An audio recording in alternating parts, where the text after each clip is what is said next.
Voters in Kansas are deciding whether or not their state's legislature can further restrict abortion rights. This is the first time that the matter is on the ballot since Roe v. Wade was overturned. CBS News political correspondent Caitlin Huey-Burns reports from Kansas.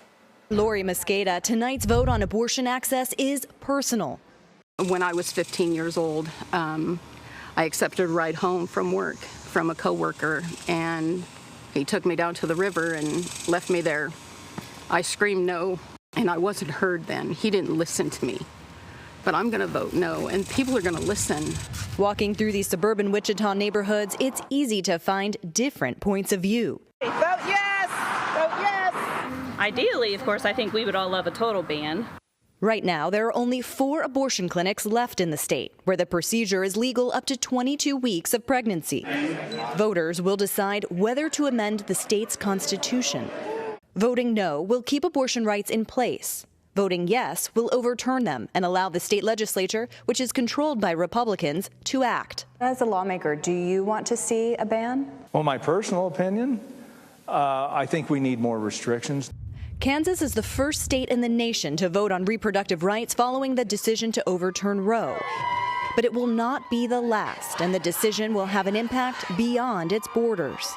So what's at stake in this election? I think not just reproductive choice in Kansas, but in Missouri, in every border state, and frankly, access to vital family and women's health care, really in the Great Plains entirely. I think it reverberates nationally.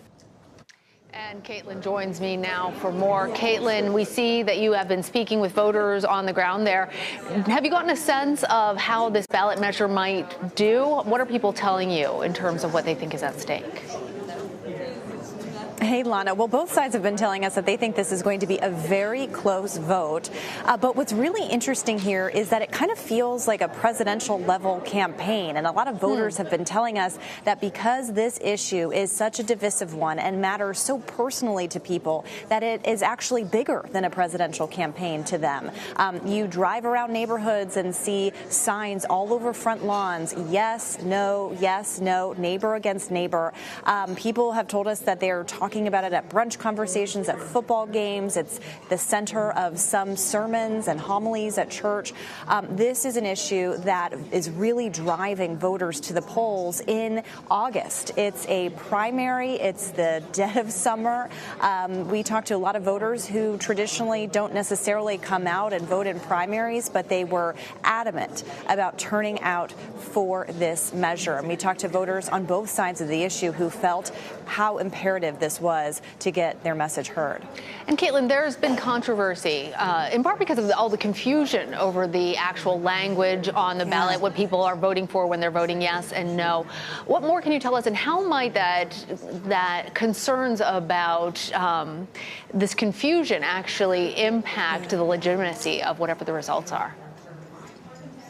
Yeah, that's been a dynamic to watch during this campaign surrounding this ballot vote. There's been a lot of confusion, a lot of misinformation about what this actually does. So basically, what happened was several years ago when the state legislature passed a law governing abortion, adding some restrictions, it was challenged in the courts. And the Supreme Court, the state Supreme Court, essentially said that the state constitution protects abortion rights. And so in order for the state legislature to be able to write laws adding some further restrictions to abortion here, they would have to amend the state constitution. So that's what the ballot measure is about. But activists on both sides have been trying to reach voters on other sides of the issue to bring them out to vote for this. And so you've seen the pro-abortion rights side try to speak to more center-leaning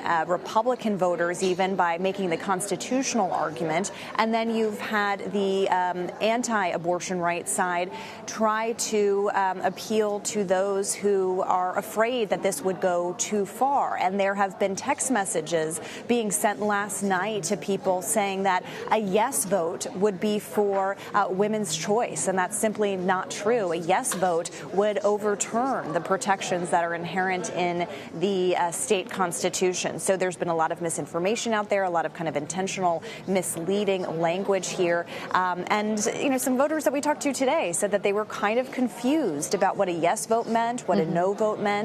And so when they were going into those polls, they were reading very carefully to try to figure out what exactly they were voting for. And Caitlin, the fight over abortion has obviously become a top priority for Democrats ahead of the midterm elections. Can we look at the outcome of this vote for a sense of how people feel about the issue on a national scale?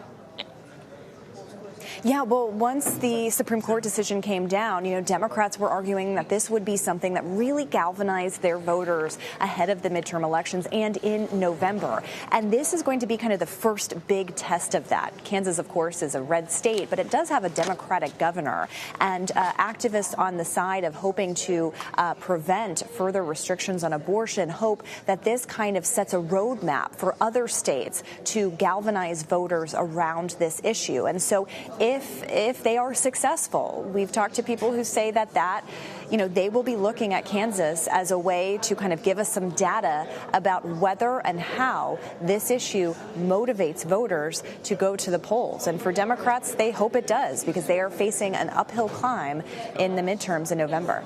The first vote among the American populace. All right, Caitlin, thank you.